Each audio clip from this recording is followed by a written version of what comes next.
नमस्कार, आप देख रहे हैं एबीपी न्यूज और मैं हूं रोहित सिंह सावंत। भारत की बात में आपका स्वागत है। भारत का हूं, भारत की बात करता हूं। 4 जून को यानी आज से ठीक 21 दिन बाद लोकसभा चुनाव के नतीजे आने हैं, जिसे आप सबसे तेजी से एबीपी न्यूज पर देखेंगे। भारत की बात में आज आपको बताऊंगा कि जेल नहीं जाने का क्या है दिल्ली के सीएम केजरीवाल का फॉर्मूला। केजरीवाल ने जनता से ऐसा क्या करने को कहा जिससे वो जेल जाने से बच जाएंगे। बात करेंगे भारतीय जनता पार्टी पर किए गए अखिलेश यादव और राहुल के डबल अटैक की। दोनों नेताओं ने बीजेपी के डबल इंजन को खटारा क्यों बता डाला। इसके साथ ही खबर राजा भैया के उस राजा प्लान की, जिस पर से सस्पेंस का पर्दा पूरी तरह से नहीं उठा है। लेकिन सबसे पहले बात काशी की। वाराणसी संसदीय सीट से आज प्रधानमंत्री मोदी ने तीसरी बार नामांकन दाखिल किया। जनता जनार्दन का भरोसा हासिल करना किसी साधना से कम नहीं होता और प्रधानमंत्री ने एक बार फिर अपनी किस्मत का फैसला वाराणसी की जनता के हाथों में सौंप दिया है। काशी में आखिरी चरण में 1 जून को वोटिंग है।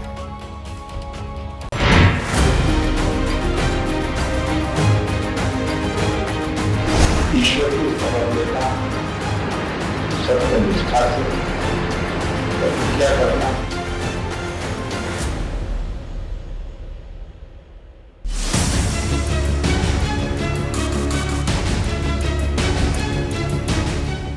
वाराणसी से तीसरी बार लोकसभा चुनाव का पर्चा भरते प्रधानमंत्री मोदी की ये तस्वीर विरोधियों के लिए किसी बिगुल से कम नहीं, क्योंकि अब 2024 के चुनावी महाभारत में काशी खंड का शुभारंभ हो चुका है।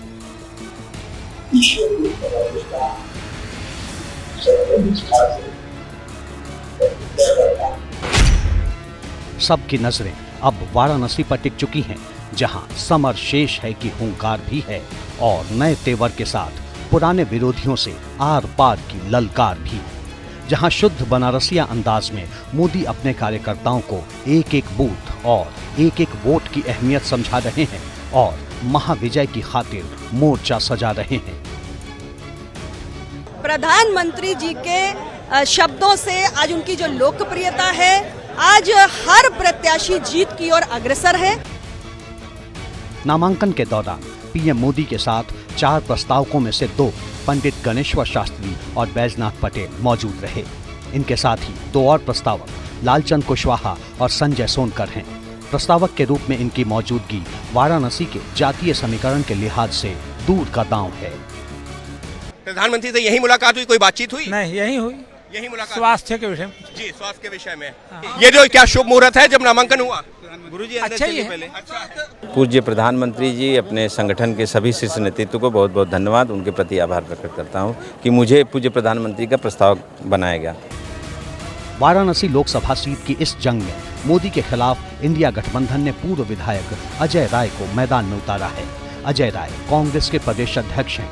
अजय राय ने कांग्रेस के टिकट पर 2014 और 2019 में भी वाराणसी सीट पर पीएम मोदी को चुनौती दी थी। इस बार समाजवादी पार्टी की साझा ताकत के दम पर मोदी को हराने का दावा है। 10 लाख वाला टारगेट इस बारे में जनता बोल रही है। वो लोग जनता खड़ी है, पूछ लीजिए, जनता यही की है ना। ये जनता यही की है। मोदी जी भी कह रहे हैं कि बनारसी ठाणे हैं। अब बनारसी ठाणे हैं कि गुजराती ठाणे हैं, वो समय बताएगा, वक्त बताएगा। कल का रोड शो फ्लॉप है, सुपर फ्लॉप। 2019 में पीएम मोदी ने वाराणसी में 4,79,000 से भी ज्यादा वोटों के अंतर से जीत हासिल की थी। इस बार समाजवादी पार्टी और कांग्रेस के गठबंधन का नतीजे पर क्या असर होगा, इस पर दावों का दौर जारी है।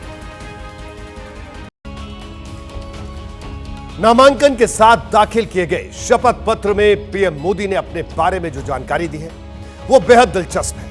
इसके मुताबिक प्रधानमंत्री मोदी के पास कुल 52,920 रुपए की नकदी है। वहीं स्टेट बैंक की गांधीनगर शाखा में 73,304 रुपए जमा है, जबकि एसबीआई की ही वाराणसी ब्रांच में सिर्फ 7,000 रुपए जमा है। पीएम मोदी के पास 2,85,60,338 रुपए की फिक्स्ड डिपॉजिट है, जो स्टेट बैंक में ही है। ये तमाम बातें उन्होंने अपने हलफनामे में कही। प्रधानमंत्री मोदी ने काशी से पर्चा भरा, लेकिन इस पर अमेठी में सियासी तपिश कई गुना बढ़ गई। यहां कांग्रेस का प्रचार करने पहुंची प्रियंका गांधी वाड्रा ने प्रधानमंत्री मोदी पर सीधा तंज किया। उन्होंने कहा कि पीएम मोदी काशी की जनता से पूरी तरह से कट चुके हैं। इसका जवाब मुख्यमंत्री योगी आदित्यनाथ ने अमेठी से ही दिया। वो यहां स्मृति ईरानी के समर्थन में सभा करने पहुंचे थे। सीएम योगी ने कहा कि अमेठी ने कभी प्रधानमंत्री को भी चुना था, लेकिन उन्होंने इसे जिला तक नहीं बनाया। मोदी जी तो अपनी दुनिया में रह रहे, कट गए हैं आपसे। वाराणसी के सांसद हैं, मैं चुनौती देती हूँ, एक कोई बता दे मुझे कि किसी के घर कभी गए वाराणसी में। वो कल भी रोड शो किया उन्होंने, बड़ी गाड़ी में यूं खड़े हो गए, इतने ऊंचे कि हाथ भी नहीं पहुंचता वहां। और हाथ तो वो तो छोड़िए, जनता उधर है, इतने सुरक्षाकर्मी इधर, इतने उधर, और बीच में चल रहे खड़े ऐसे यूं यूं हाथ हिला रहे। उनको क्या मालूम कि आपके दुख क्या है? वो तो कट चुके हैं पहले ही आपसे। मोदी जी ने 10 वर्ष में करके दिखा दिया कि काशी कैसे होनी चाहिए, संसदीय क्षेत्र कैसे होना चाहिए, और जैसे काशी के लिए किया ऐसे देश के लिए मोदी जी ने किया। बहनों और भाइयों, एक प्रधानमंत्री मोदी जी, उन्होंने काशी को चमका के रख दिया। और एक अमेठी में भी तो आपने प्रधानमंत्री चुना था, क्या दिया अमेठी को? जिला मुख्यालय तक नहीं दिया। और अब बात वाराणसी से प्रधानमंत्री नरेंद्र मोदी के नामांकन की। बीजेपी ने इस मौके पर एनडीए के पावर शो में इसको बदल दिया।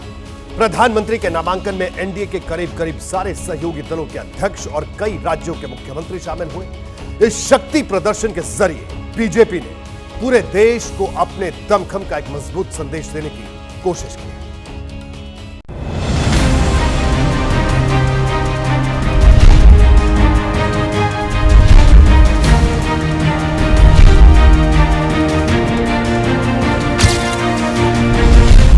मौका प्रधानमंत्री नरेंद्र मोदी के नामांकन का था और एक तस्वीर एनडीए के शक्ति प्रदर्शन की भी सामने आई। कुछ लोगों ने पीएम मोदी के इस बार नामांकन को हिंदुस्तान के चुनावी इतिहास का सबसे भव्य नामांकन बताया, तो किसी ने अभूतपूर्व की परिभाषा दी।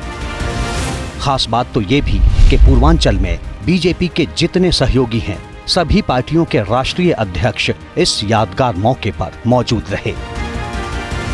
एनडीए को सबसे ज्यादा मजबूती हमारे उत्तर प्रदेश में मिली है और इस बार भी यहाँ पांचों दल मिलकर प्रधानमंत्री जी के नेतृत्व में तीसरी बार एनडीए को सबसे ज्यादा मजबूती देने जा रहे हैं और तीसरी बार हमारी सरकार की हैट्रिक लगने जा रही है। साधुओं को कोई सम्मान दिया है, सुरक्षा दिया है, तो आज के दिन में मोदी ने दिया, इसलिए मोदी को 400 पार एनडीए सरकार होगी, हम लोग जिताएंगे। 543 सीटों में जो चुनाव हो रहे हैं, बनारस के लोग सबसे ज्यादा वोट से माननीय प्रधानमंत्री जी को जीता में। मोदी जी को बनारस चुनाव लड़ने से उत्तर प्रदेश योगी जी के नेतृत्व में 80 की 80 सीट जीतेंगे।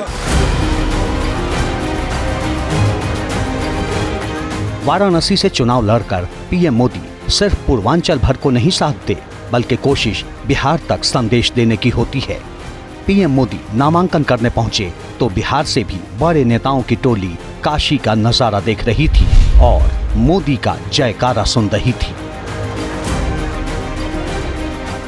पूरा एनडीए एक साथ प्रधानमंत्री जी के समर्थन में आज यहाँ पर आया, तो ये हम लोग के विश्वास को बढ़ाता है कि जो लक्ष्य है उसको हम लोग आसानी से पार करेंगे। बिहार में 40 की 40 और देश में 400 पार। हमको लगा कि तीसरी बार चुनाव लड़ रहे हैं, तीसरी बार भारत के प्रधानमंत्री भी बनेंगे और जो उनका कॉल है कि हम अगर बार 400 पार होंगे तो 400 पार भी होंगे। देश भर में उनके नाम पर लोग चुनाव जीतते हैं और उनको चुनाव जीतने में क्या दिक्कत है? भारी मतों से यहाँ से चुनाव जीतेंगे और मजबूती से सरकार भी बनाएंगे।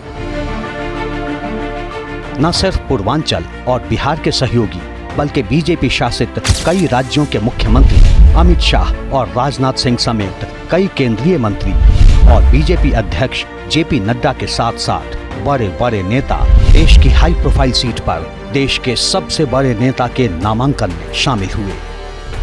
आज का दिन ऐतिहासिक दिन है और हमारे आदरणीय प्रधानमंत्री को बहुत बहुत शुभकामनाएं। हम नहीं मारेंगे हार, हम करेंगे 400 पार।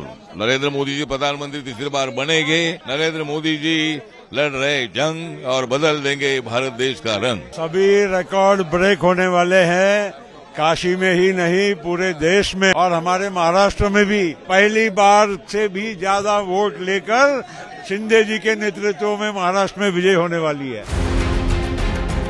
मोदी के नामांकन में राष्ट्रीय लोकदल के अध्यक्ष जयंत चौधरी भी पहुंचे और 400 पार के नारे को बुलंद किया।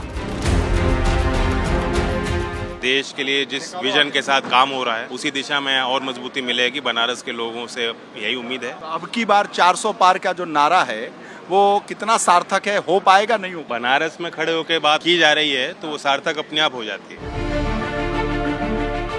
मोदी ने जब पिछली बार वाराणसी से नामांकन दाखिल किया था तब भी इसी तरह एनडीए के कई दलों के नेता मौजूद रहे थे, लेकिन इस बार मोदी का नामांकन जितना अलग था उतना ही भव्य भी।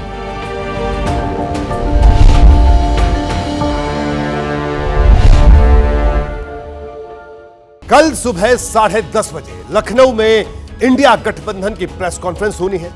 इस प्रेस कॉन्फ्रेंस में अखिलेश यादव और कांग्रेस अध्यक्ष मल्लिकार्जुन खड़गे के अलावा अरविंद केजरीवाल भी शामिल होंगे। इससे पहले आज यूपी के ही झांसी में अखिलेश यादव और राहुल गांधी ने संयुक्त जनसभा की। राहुल ने इस रैली से मोदी सरकार को स्मार्ट सिटी का पर घेरा तो अखिलेश यादव ने डबल इंजन पर तंज कसा, इसे खटारा तक करार दिया।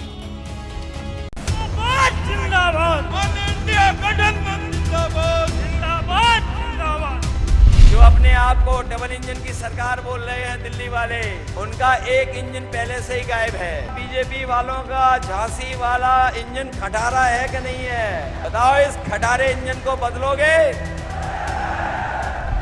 आमतौर से जंगल में बब्बर शेर अकेले मिलते हैं, यहाँ पे हजारों बब्बर शेर शांति के साथ एक साथ बैठे हुए हैं।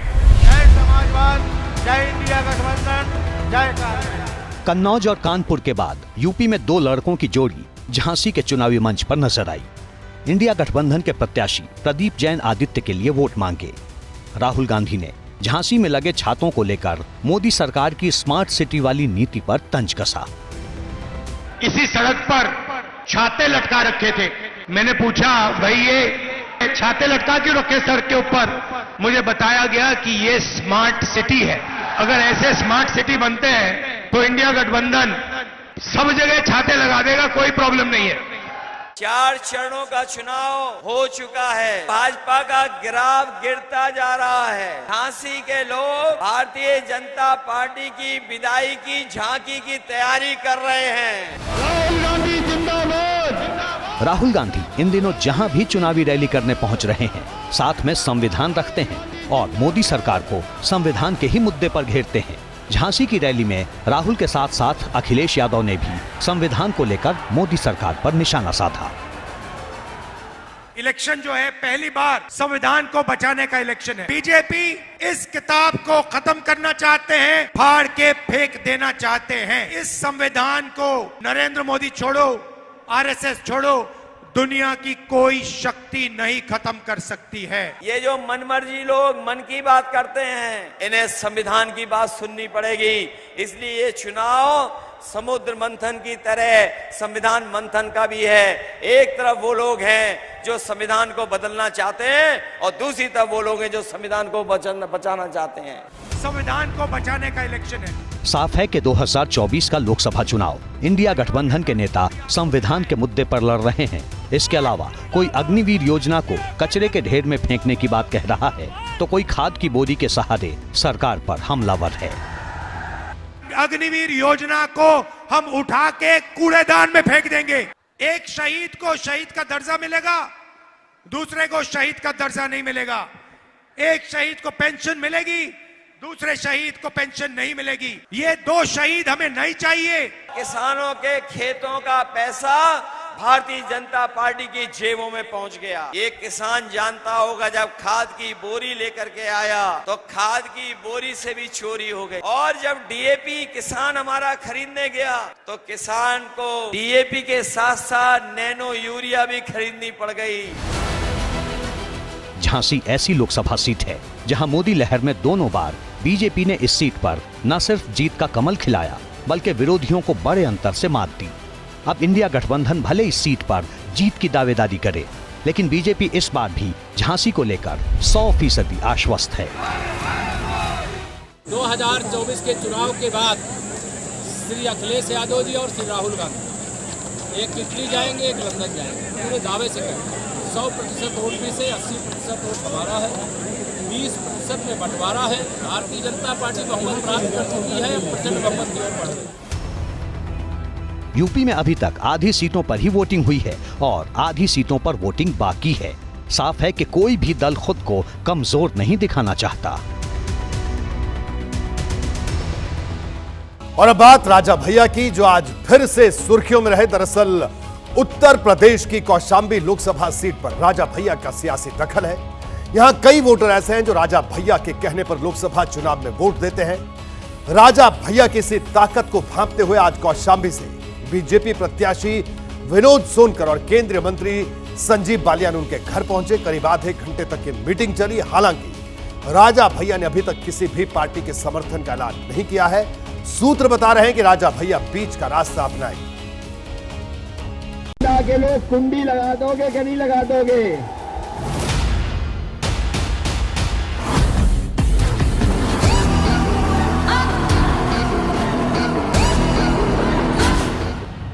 विधानसभा चुनाव में अखिलेश यादव ने राजा भैया के गढ़ में कुंडी लगाने की बात कही थी और अब राजा भैया कौशाम्बी लोकसभा सीट पर समाजवादी पार्टी के लिए कुंडी लगाने की तैयारी में दिखाई दे रहे हैं। भारी सस्पेंस के बीच आज राजा भैया के घर जब कौशाम्बी के सांसद और बीजेपी प्रत्याशी विनोद सोनकर पहुंचे तो माहौल और गर्मा गया।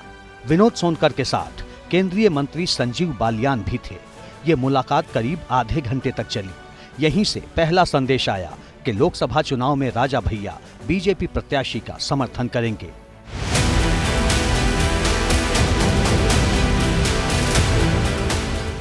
दरअसल कौशाम्बी लोकसभा सीट पर राजा भैया इस वजह से चर्चा में हैं क्योंकि यहां इनका सियासी दखल माना जाता है। 2022 के विधानसभा चुनाव की बात करें तो कौशाम्बी की 5 विधानसभा सीटों में से 3 पर समाजवादी पार्टी जीती थी और 2 सीट कुंडा और बाबागंज राजा भैया की पार्टी को मिली थी, जबकि बीजेपी खाली हाथ थी। वोटों की बात करें तो राजा भैया की पार्टी को इस लोकसभा क्षेत्र में 1,66,000 से ज्यादा वोट मिले थे और यही वजह है कि कौशाम्बी सीट पर बीजेपी राजा भैया से समर्थन चाहती है। राजनीति में नेताओं को कब किसकी जरूरत पड़ जाए कोई नहीं जानता, क्योंकि आज जो विनोद सोनकर राजा भैया के दरवाजे पर समर्थन की आस लेकर पहुंचे थे, वही विनोद सोनकर कुछ दिन पहले तक कुंडा में अपना दबदबा बता रहे थे और इशारों इशारों में राजा भैया पर ही निशाना साध रहे थे। कल जिस प्रकार का जन सैलाब उमड़ा था स्वागत में और जिस प्रकार का नारा दिया था, तीसरी बार 3 लाख पार, यानी 3 लाख से ज़्यादा जिताने का लोगों ने मन बनाया है। तो हम लोग निश्चित रूप से कौशाम्बी लोकसभा के कार्यकर्ताओं के आशीर्वाद से और मतदाता के आशीर्वाद से हैट्रिक लगने जा रही है। ज्यादा पुरानी बात नहीं है जब फरवरी के आखिरी दिनों में राजा भैया यूपी की सियासत में खूब चर्चित थे। वजह था राज्यसभा का चुनाव। राजा भैया के घर अचानक समाजवादी पार्टी के तत्कालीन प्रदेश अध्यक्ष नरेश उत्तम पटेल पहुंचे थे। माना गया कि अखिलेश यादव ने नरेश उत्तम पटेल को अपना दूत बनाकर राजा भैया के घर भेजा। तब राजा भैया ने न सिर्फ नरेश उत्तम पटेल की आगवानी की थी बल्कि साथ बैठकर लंच भी किया और माना गया कि राजा भैया की समाजवादी पार्टी से बात बन गई है। लेकिन कुछ ही घंटों के बाद समाजवादी पार्टी की सारी उम्मीदें टूट गई, क्योंकि राज्यसभा चुनाव में राजा भैया की पार्टी ने बीजेपी का समर्थन कर दिया। हमने पहले भी कह दिया था, अब ऑन कैमरा भी कह दे रहे हैं, जनसत्ता दल का वोट भाजपा के साथ है। भाजपा के सभी प्रत्याशी जीतेंगे, उनकी विजय सुनिश्चित है। तब बात राज्यसभा चुनाव की थी और अब बात लोकसभा चुनाव की है। नरेश उत्तम पटेल की मुलाकात में ये बात भी सामने आई थी कि राजा भैया को समाजवादी पार्टी ने कुछ सीटों का ऑफर दिया है, लेकिन तब बात नहीं बनी। अब किसी भी सीट के लिए नामांकन का वक्त गुजर चुका है। राजा भैया की पार्टी कहीं से भी चुनाव नहीं लड़ेगी, लेकिन अपने समर्थन से कौशाम्बी लोकसभा सीट का समीकरण जरूर बदल सकती है। राजा भैया का मुलायम सिंह यादव के साथ पुराना संबंध रहा है।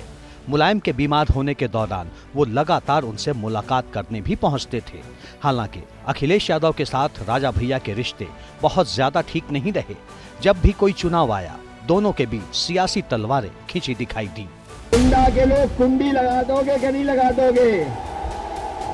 यहाँ पर जो लगातार जीत रहे हैं उनके लिए कुंडी लगाओगे कि नहीं लगाओगे?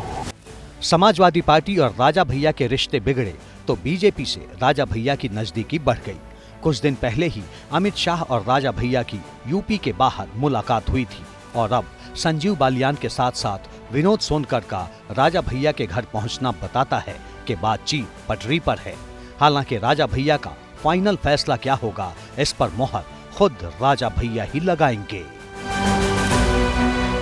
राजा भैया ने भले ही अभी तक अपने पत्ते नहीं खोले, लेकिन जौनपुर के पूर्व सांसद धनंजय सिंह ने अपनी स्थिति साफ कर दी है। इसी से जुड़ी इस वक्त की एक बड़ी खबर आ रही है। इस वक्त की बड़ी खबर, बीजेपी का साथ देंगे धनंजय सिंह। पूर्व सांसद धनंजय सिंह, उन्होंने कहा है मैं मोदी योगी के साथ हूं। धनंजय सिंह ने यह बात कही है और धनंजय सिंह की पत्नी श्रीकला सिंह बीजेपी ज्वाइन कर सकती है, यह बात भी उन्होंने कही है।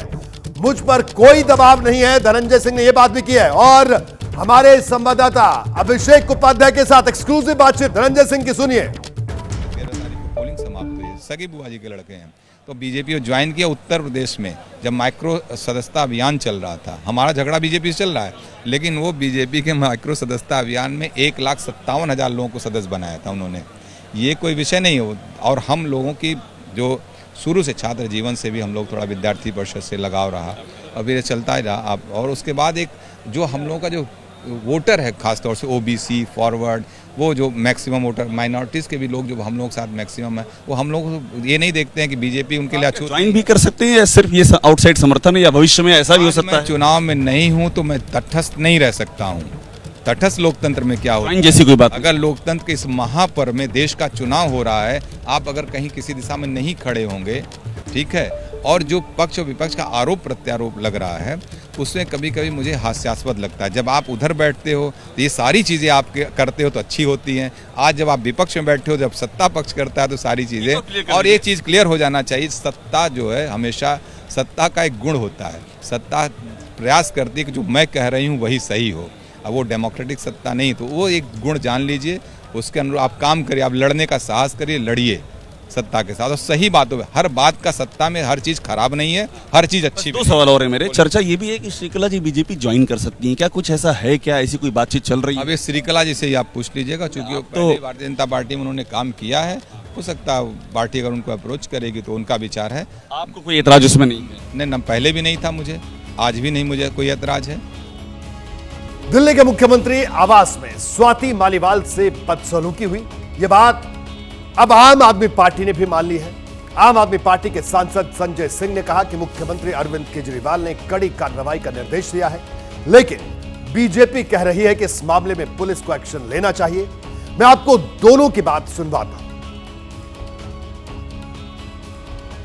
नतीजा कम है। अरविंद केजरीवाल जी ने पूरी घटना को संज्ञान में लिया है और इस पूरे मामले में सख्त कार्रवाई करने को कहा है। संजय सिंह कह रहे हैं कि इसमें केजरीवाल एक्शन लेंगे। केजरीवाल क्यों एक्शन लेंगे? केजरीवाल ने अभी 31 घंटे हो गए, पुलिस को क्यों नहीं सूचना दी? विभव को अरेस्ट क्यों नहीं कराया? और अरविंद केजरीवाल अपने घर में इतना बड़ा अपराध हो गया, चुप बैठे हैं और अब कह रहे हैं एक्शन भी अरविंद केजरीवाल लेंगे। मैं स्पष्ट तौर पर स्वाति मालीवाल जी ने कहा था। तिहाड़ से निकलने के बाद आज अरविंद केजरीवाल पहली बार दिल्ली के बाहर चुनाव प्रचार करने पहुंचे। उनकी रैली हरियाणा के कुरुक्षेत्र में हुई, जहां केजरीवाल ने सुप्रीम कोर्ट से मिली अंतरिम जमानत को भगवान का चमत्कार बताया और यह भी कहा कि अगर इंडिया गठबंधन की सरकार बनी तो दोबारा जेल नहीं जाना पड़ेगा। बीजेपी के नेता उनके इस बयान पर हमलावर हैं। मेरे को 20 दिन की मोहलत मिली है कि चुनाव प्रचार कराओ। ये तो मैं आप लोगों की कृपा है, जनता की इतनी आवाज उठी कि मेरे को बेल मिल गई, नहीं तो चमत्कार ही था जी उस दिन जो जज साहब ने बेल दे दी। चमक ऊपर वाला है कि नहीं है? केजरीवाल ने यहां जनता के बीच एक ऐसा बयान दे डाला जिस पर सियासत गर्मा गई। पहले सुनिए केजरीवाल ने आखिर कहा क्या। अगर तो आपने कमल का बटन दबाया मैं जेल चला जाऊंगा, और अगर आपने झाड़ू का बटन दबाया मेरे को दोबारा नहीं जेल जाना। केजरीवाल को 1 जून तक के लिए सुप्रीम कोर्ट ने अंतरिम जमानत दी है, यानी उन्हें 2 जून को वापस तिहाड़ जेल जाना है। अरविंद केजरीवाल कानून और न्यायिक व्यवस्था का मखौल उड़ा रहे हैं। वो न्यायालय जिसकी वजह से आज वो बाहर आए हैं। मतलब ये क्या बात हुई कि आप अगर झाड़ू का बटन दबाएंगे तो मैं बाहर आऊंगा और कमल दबाएंगे तो मैं अंदर रहूंगा। ये किस तरह की बेतुकी बात है? मुख्यमंत्री जी, आत्मचिंतन करिए।